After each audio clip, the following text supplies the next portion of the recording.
दूसरा कौन सा था, पी टाइप सेमीकंडक्टर।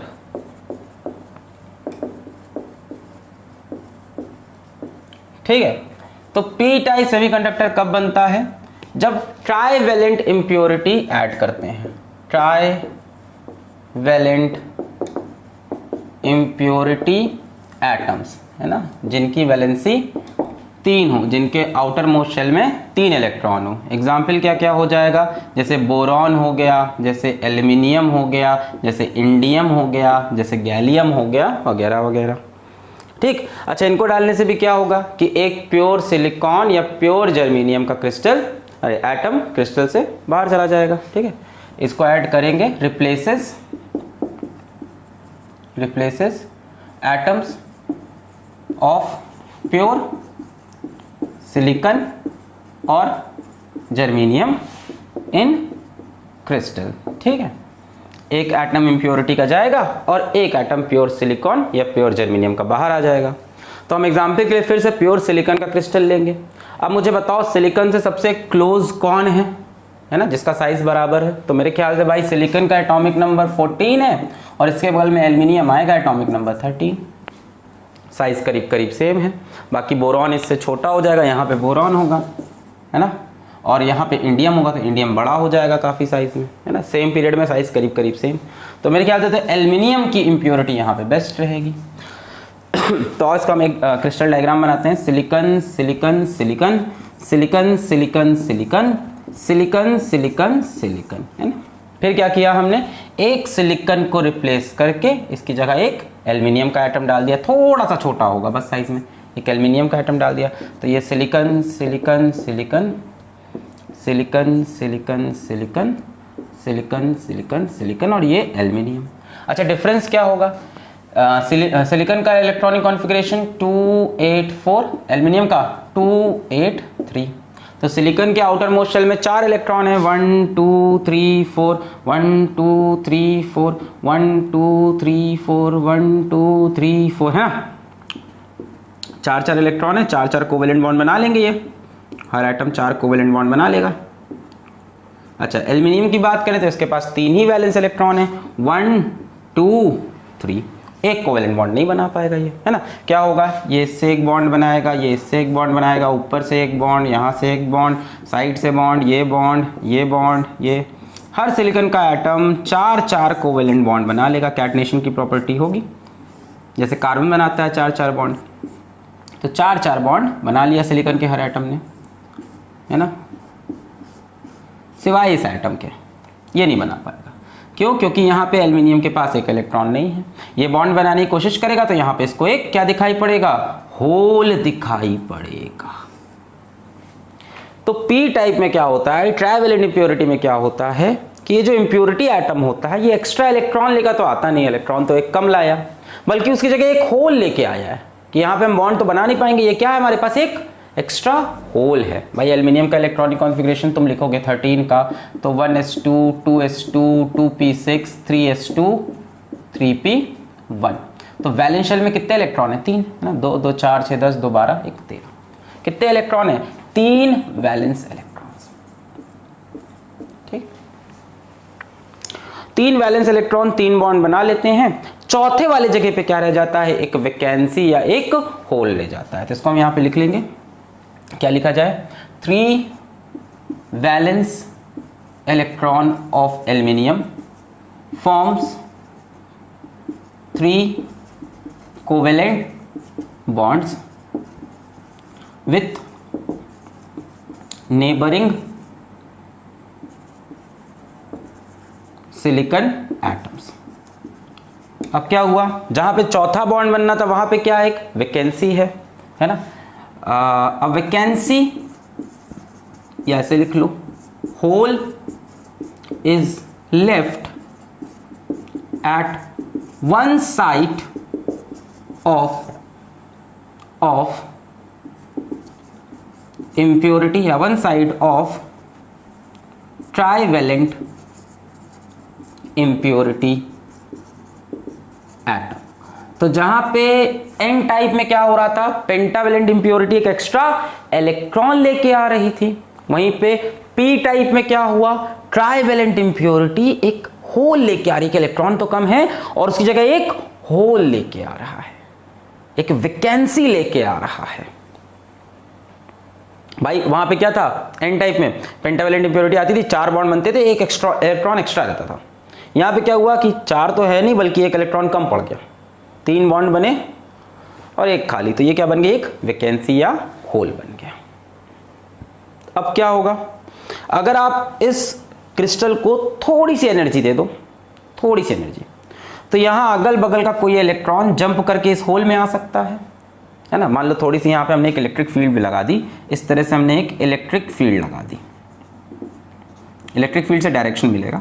अब इलेक्ट्रिक फील्ड इस तरफ है तो इलेक्ट्रॉन्स किस तरफ मूव करना चाहेंगे, इलेक्ट्रिक फील्ड के अपोजिट। ये पता है ना कि इलेक्ट्रॉन्स जो होते हैं वो इलेक्ट्रिक फील्ड के हमेशा अपोजिट डायरेक्शन में मोशन करना चाहते हैं। नेगेटिव चार्ज इलेक्ट्रिक फील्ड के अपोजिट जाता है क्योंकि उसके ऊपर फोर्स अपोजिट लगती है, नेगेटिव चार्ज पे इलेक्ट्रिक फील्ड के अपोजिट फोर्स, और पॉजिटिव होता तो in the direction of field. अच्छा, इलेक्ट्रिक फील्ड लगी है, अब ये इलेक्ट्रॉन्स नीचे की तरफ जाना तो चाहते हैं, ये इलेक्ट्रॉन्स ये सब नीचे की तरफ इलेक्ट्रिक फील्ड के अपोजिट डायरेक्शन में इलेक्ट्रॉन मूव करना चाहते हैं, फोर्स इधर लग रही।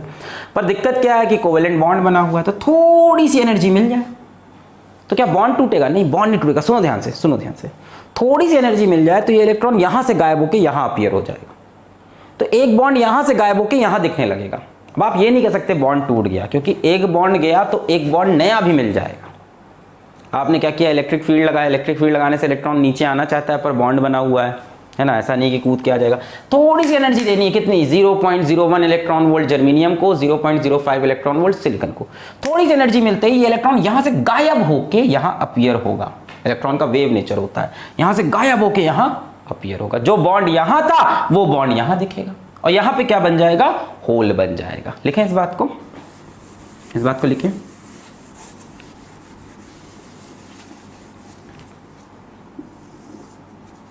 On application of electric field, an electron from one covalent bond may jumps to hole and a new hole appears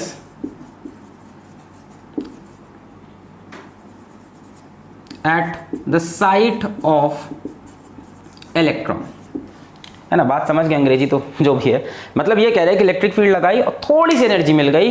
थोड़ी सी एनर्जी कैसे मिलेगी, रूम टेम्परेचर पे ये इलेक्ट्रॉन यहां से चंपत होकर अचानक से यहां दिखाई पड़ा, जैसे ही यहां पे दिखाई पड़ा यहां पे बॉन्ड बन गया और यहां पे क्या अपीयर हो गया, होल अपीयर हो गया। अब मुझे बताओ क्या इसमें फ्री इलेक्ट्रॉन्स भी मिल रहे हैं कि सिर्फ होल मिल रहे हैं? मेरे ख्याल से तो होल। ऐसा एक एटम तो होगा नहीं एल्यूमिनियम के, बहुत से ऐसे एटम होंगे क्रिस्टल में, बहुत सारे एल्यूमिनियम के ऐसे एटम होंगे, सब में एक होल है। इलेक्ट्रिक फील्ड लगाई, थोड़ी सी एनर्जी मिली, ऊपर से कहीं से मतलब कहीं और से एक बॉन्ड से इलेक्ट्रॉन जंप करके यहां आया और जहां से आया वहां क्या बन गया, होल। क्या इस केस में कोई फ्री इलेक्ट्रॉन जनरेट हुआ? अभी भी हमारे पास क्या है, होल। थोड़ी देर बाद क्या होगा, यहां कहीं से एक इलेक्ट्रॉन यहां आएगा, है ना, ऊपर मान लो यहाँ पे बॉन्ड बना हुआ, सपोज कर लो ये सिलिकॉन है, ये सिलिकॉन है, ये बॉन्ड है। थोड़ी देर बाद क्या होगा, ये इलेक्ट्रॉन यहाँ से गायब होकर यहाँ पे आ जाएगा और यहाँ पे क्या अपीयर होगा, होल। तो कंडक्शन किसकी वजह से हो रहा है, होल की वजह से। फ्री इलेक्ट्रॉन तो दिखाई नहीं पड़ रहा है, इलेक्ट्रॉन तो सारे बॉन्डेड है ना। चल क्या चीज रही है, होल चल रहा है। तो इसमें जो मेजॉरिटी कैरियर होते हैं वो अपने होल हो जाते हैं। चलो इतनी तेज नहीं भागते, इतना लिखो पहले, में जंप और क्या होगा, यहां पे आ जाएगा और यहां क्या बन जाएगा, अपना होल बन जाएगा। क्लियर है? बना के दिखाएं फिर से। पहले क्या था, यहां पे इलेक्ट्रॉन था, बॉन्ड बना था, यहां इलेक्ट्रॉन, यहां पे होल। फिर क्या हुआ, इलेक्ट्रिक फील्ड लगाई, ये इलेक्ट्रॉन यहां से कूद कर यहां पहुंचा, जैसे यहां पहुंचा इसने बॉन्ड बना लिया और यहां पे बन जाएगा होल। क्लियर है? क्लियर है? मिटा रहे? This requires very small amount of energy। कितनी एनर्जी रिक्वायर्ड है इसमें, वही 0.01 इलेक्ट्रॉन वोल्ट जर्मीनियम के केस में और 0.05 इलेक्ट्रॉन वोल्ट सिलिकॉन के केस में।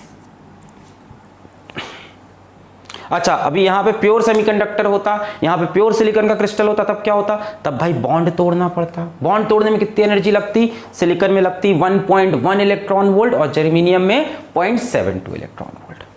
तो क्लियर है, यहाँ पे ये क्या, ये इंप्योरिटी क्या लेके आ रही है, होल्स। पेंटावेलेंट इंप्योरिटी क्या लेके आ रही थी, एक एक्स्ट्रा इलेक्ट्रॉन। ये एक इलेक्ट्रॉन कम ला रहे हैं, तो इलेक्ट्रॉन कम ला रहे हैं मतलब एक वैकेंसी लेकर आए हैं। वैकेंसी मतलब होल, बड़ा आसान है समझना। पेंटावेलेंट 5 इलेक्ट्रॉन लेकर आया, एक इलेक्ट्रॉन एक्स्ट्रा है, मेजॉरिटी कैरियर इलेक्ट्रॉन। ट्राइवेलेंट, एक इलेक्ट्रॉन कम है, इलेक्ट्रॉन कम है मतलब वैकेंसी मतलब होल, मेजॉरिटी कैरियर होल्स हो जाएंगे। क्लियर है, मिटा रहे, आगे लिखें। ठीक है, ये दूसरा पॉइंट हो गया ये सब। अब तीसरा पॉइंट लिखते हैं, मिटा रहे हैं। अच्छा, अब this small amount of energy आपको कहां पे मिल जाएगी, एट रूम टेम्परेचर आपको ये मिल जाएगी।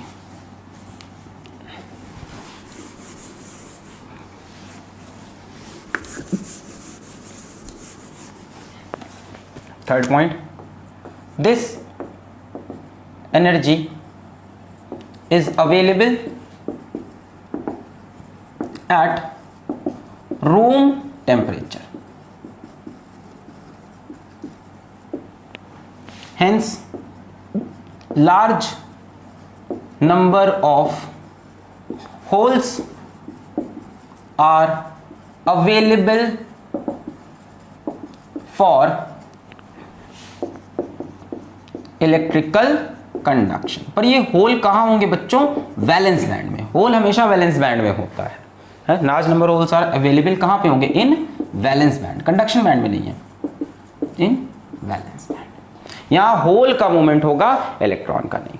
अच्छा, अब जैसे पेंटावेलेंट इंप्योरिटी डालते थे उसको हम डोनर इंप्योरिटी बोलते थे, क्योंकि एक इलेक्ट्रॉन एक्स्ट्रा लेके आता था, उसको डोनेट करता था। ये क्या है, ये तो इलेक्ट्रॉन कम लेके आए, ये क्या कर रहे हैं, डोनेट कर रहे हैं, कुछ नहीं डोनेट कर रहे हैं, ये तो बगल वाले का इलेक्ट्रॉन एक्सेप्ट कर रहे हैं। तो आप क्या लिखोगे, trivalent impurity accepts an electron from neighboring atom and hence it is called acceptor impurity। Pentavalent क्या थी, डोनर इंप्योरिटी, ये क्या है, एक्सेप्टर इंप्योरिटी। इस तरह से आप डिफरेंस भी लिख सकते हो दोनों का, अगर एग्जाम में पूछा जाए।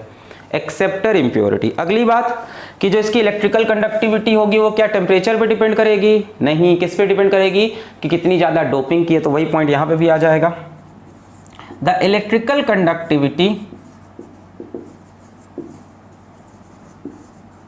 है ना, किसकी, पी टाइप की, डिपेंड्स अपॉन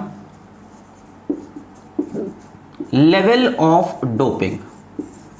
डोपिंग मतलब कितनी इंप्योरिटी डाली है ना। मोर डोपिंग, आप समझ गए ना, सब वही कहानी। मोर डोपिंग मतलब मोर एक्सेप्टर इंप्योरिटी मतलब मोर होल्स यानी मोर कंडक्शन। क्या इसका टेम्परेचर से कोई फर्क पड़ेगा, नहीं। And is independent of temperature. ध्यान दो, कोई बॉन्ड ब्रेक नहीं हुआ। अगर दिमाग में तुम्हारे ये आ रहा है कि बॉन्ड टूट के इलेक्ट्रॉन, नहीं, एक बॉन्ड वहां से गायब हुआ, कहीं और अपीयर हो गया, तो बॉन्ड ब्रेक नहीं हुआ, ये नहीं कह सकते आपकी बॉन्ड ब्रेक हुआ। वहां बॉन्ड गायब हुआ, दूसरी जगह अपीयर हो गया। क्वांटम नेचर है इलेक्ट्रॉन का। And is independent of temperature. इसकी कंडक्टिविटी चाहे पी टाइप हो चाहे एन टाइप हो, एक्सट्रिंसिक सेमीकंडक्टर की कंडक्टिविटी टेम्परेचर पे डिपेंड नहीं करती। किस पे डिपेंड करती है, लेवल ऑफ डोपिंग पे। वहां पे थी डोनर इंप्योरिटी, यहां पे एक्सेप्टर इंप्योरिटी। क्या है, क्या लेके आए, एक्स्ट्रा होल्स लेके आए, ढेर सारे कटोरे लेके आए हैं, ढेर सारी वैकेंसी, ढेर सारे कटोरे लेके आए, उसमें कहीं से इलेक्ट्रॉन गिरेगा तब वहां होल्स बन जाएंगे, फिर कहीं और से गिरेगा वहां होल्स बन जाएंगे, कहीं और से गिरेगा वहां होल्स, यानी होल्स ऊपर की तरफ मूव करते जाएंगे। ऊपर नीचे जो भी बोल लो, इलेक्ट्रिक फील्ड के डायरेक्शन के हिसाब से। क्लियर है ये बात, मिटा रहे हैं। अच्छा, अब मेरी बात सुनो, क्या कुछ कोवेलेंट बॉन्ड अभी भी टूटेंगे, बिल्कुल टूटेंगे। थोड़े बहुत कोवेलेंट बॉन्ड तो रूम टेम्परेचर पे भी टूट जाते हैं, है ना। अब सुनो, सिक्स्थ, सम कोवेलेंट बॉन्ड्स, या फ्यू लिखते हैं, फ्यू कोवेलेंट बॉन्ड्स में ब्रेक। अब कोवेलेंट बॉन्ड टूटने से क्या होगा? कोवेलेंट बॉन्ड टूटने से फ्री इलेक्ट्रॉन जनरेट होंगे और होल्स भी जनरेट होंगे, दोनों चीज जनरेट होगी, है ना। सिलिकन सिलिकन, है ना, यहाँ पे बोला रहते हैं एल्यूमिनियम और यहाँ पे सिलिकन, मान लो ये यहाँ पे होल, ये यहाँ सिलिकन, ये। अगर ये वाला बॉन्ड टूटेगा बच्चों तो यहाँ से एक इलेक्ट्रॉन बाहर आएगा और एक होल भी बनेगा। जबकि एल्यूमिनियम तो सिर्फ होल लेके आया है, वो इलेक्ट्रॉन लेके नहीं आया। पर अगर बॉन्ड टूट गया, थोड़े बहुत तो टूटेंगे, बहुत रेयर पर टूटेंगे, उसकी वजह से इलेक्ट्रॉन भी बनेगा और होल भी। फ्यू कोवेलेंट बॉन्ड्स में break which generates free electrons and equal number of holes. अब इसमें वही कहानी है क्या कि इसमें होल्स दो तरह से बन रहे हैं। एक तो एल्यूमिनियम खुद से लेके आया होल्स, मेजॉरिटी तो वही होल्स हैं। ये वाला फिनोमेना कितना होता है? 10%। बॉन्ड ज्यादा नहीं टूटते, थोड़े बहुत टूटते हैं रूम टेम्परेचर पे। तो मेजॉरिटी होल्स तो एल्यूमिनियम अपने आप लेके आया है, 1 करोड़ होल, और 10 लाख होल ऑल बन जाएंगे कोवेलेंट बॉन्ड टूटने से। 10 लाख होल के साथ 10 लाख फ्री इलेक्ट्रॉन भी बनेंगे। अब ओवरऑल होल कितने हो गए? 1 करोड़ 10 लाख, और ओवरऑल होल कितने हो गए? 1 करोड़ 10 लाख, और इलेक्ट्रॉन कितने हैं? सिर्फ 10 लाख। नहीं समझ में आया? नहीं समझ में आया? हाँ, ये लिखते हैं हम लोग, Ne और NH की बात कर लेते हैं। अगर हम NH की बात करें, तो बच्चों NH कहाँ से आ रहा है? एक तो ड्यू टू एक्सेप्टर इम्प्योरिटी, या आप बोल लो ट्राइवेलेंट इम्प्योरिटी। एक तो ये अपने साथ होल लेके आ रहे हैं, ज्यादातर होल तो यही लेके आए हैं, पूरा कंडक्शन इन्हीं की वजह से होता है। और कुछ किससे बनेंगे? Due to breaking of covalent bonds. अब बताओ मेजॉरिटी होल्स इससे बनेंगे कि इससे? इससे। तो 90% होल इससे बने और 10% से भी कम इससे बनते हैं। 90% ज्यादा इसमें और 10% से कम इसमें। अच्छा, number of free electrons per unit volume, ये कब बनेगा? क्या एल्यूमिनियम अपने साथ फ्री इलेक्ट्रॉन लेकर आया है? बिल्कुल नहीं, होल लेकर आया है। अपने साथ 90 होल लेकर आया था। तो ऑलरेडी क्रिस्टल में 90 होल हैं। फिर क्या हुआ? कुछ बॉन्ड टूटे। बॉन्ड टूटने से मान लो 10 बॉन्ड टूटे, तो 10 इलेक्ट्रॉन और 10 होल बने। टोटल होल कितने हो गए? 100। टोटल इलेक्ट्रॉन कितने हैं? 10। तो नंबर ऑफ इलेक्ट्रॉन्स किसकी वजह से? सिर्फ due to breaking of covalent bonds. Confusion है तो फिर से सोचो। ट्राइवेलेंट इंप्योरिटी में एल्यूमिनियम क्या लेके आया है? होल लेके आया है। ढेर सारे होल है, इन्हीं की वजह से कंडक्टिविटी है। बॉन्ड टूटने का फिनोमेना बहुत कम होता है।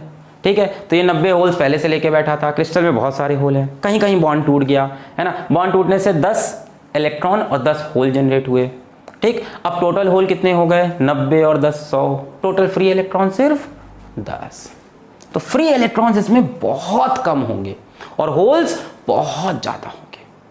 यानी इसके लिए आप कह सकते हो, पी टाइप के लिए आप कह सकते हो, number of holes are much greater than number of free electrons. Clear है? एन टाइप में क्या था? एन टाइप में पेंटावेलेंट इंप्योरिटी थी, एक्स्ट्रा इलेक्ट्रॉन लेके आ रही थी, तो पूरे इलेक्ट्रॉन भरे थे, मेजॉरिटी कैरियर इलेक्ट्रॉन थे। यहाँ क्या है? ये होल लेके आ रहे थे, मेजॉरिटी कैरियर होल है। थोड़े बहुत, अच्छा ऐसा नहीं कि इलेक्ट्रॉन है नहीं, इलेक्ट्रॉन है। किसकी वजह से? कोवेलेंट बॉन्ड टूटने से थोड़े बहुत, और होल्स दोनों की वजह से हैं, तो ओवरऑल बहुत ज्यादा।